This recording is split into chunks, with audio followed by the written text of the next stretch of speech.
Welcome to The Explainer. Today, we're unpacking a truly profound paradox sitting right at the very heart of America's current artificial intelligence strategy. We're going to explore exactly how deepfakes and AI spies are fundamentally reshaping our world, drawing on some really eye-opening reporting from BBC News. Okay, let's dive into this. Miles Taylor, a former U.S. government official, came up with a highly relatable analogy for this. He compares this current wave of AI deception directly to the email spam we all started getting way back in the 1990s. I mean, think back to when you first got an email account, right? You probably trusted everything in your inbox because, well, only people you knew had your address.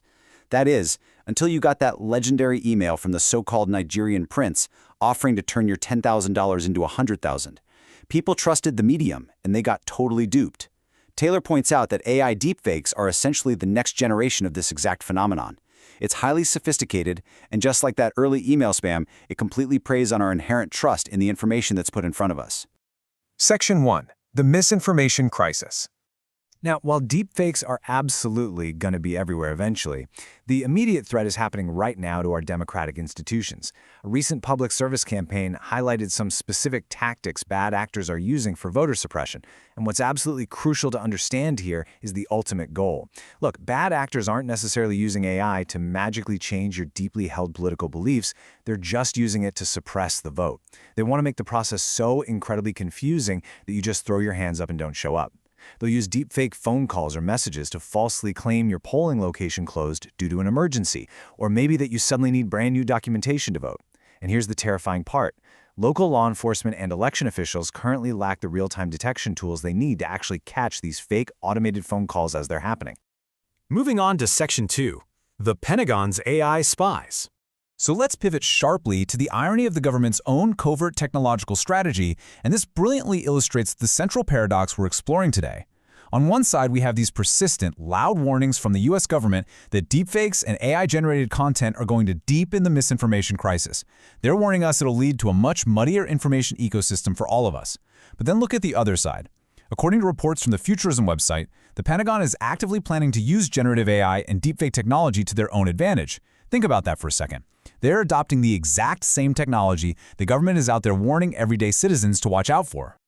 So how are they doing this? Well, to execute this digital strategy, the Department of Defense is relying heavily on something called the AI persona. Essentially, the Pentagon's strategy revolves around using AI to create incredibly convincing, completely fake online profiles.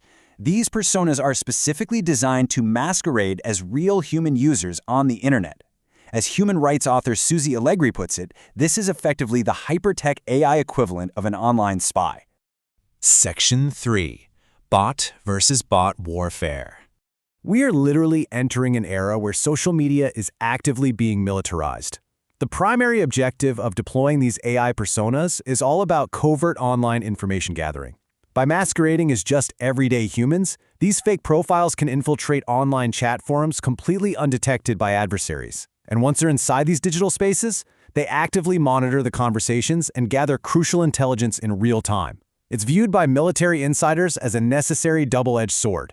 Their logic is basically this. If foreign adversaries who want to do harm are deploying automated bots all over the globe, the U.S. feels compelled to join them to beat them. They feel they have to deploy their own highly sophisticated bots to counter and engage with hostile bots deployed by other nations. Section 4. A social media sewer? But we really have to ask, what is the unintended blowback of this strategy for you, me, and just everyday internet users? It's something we all really need to ponder. Think about it. If foreign adversaries are flooding platforms with bots to spread disinformation, and then government agencies like the Pentagon are flooding platforms with AI spies to gather intelligence, and then marketers are out there using bots to sell us things, what is actually left of the internet? Are we just turning the whole thing into a social media sewer? Tech commentator Stephanie Hare perfectly captures this sentiment. She points out that the original promise of social media was authentic human connection, right? Talking to people you actually knew or people you wanted to know.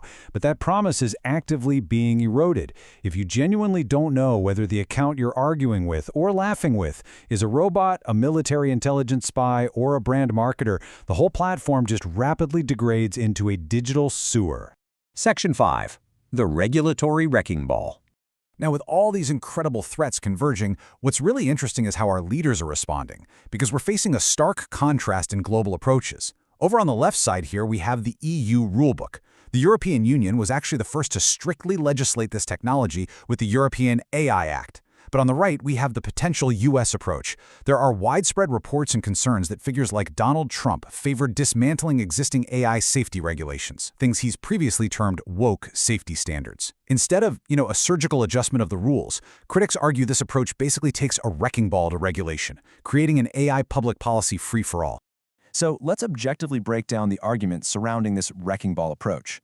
On one hand, tearing down safety standards could unleash unchecked biases.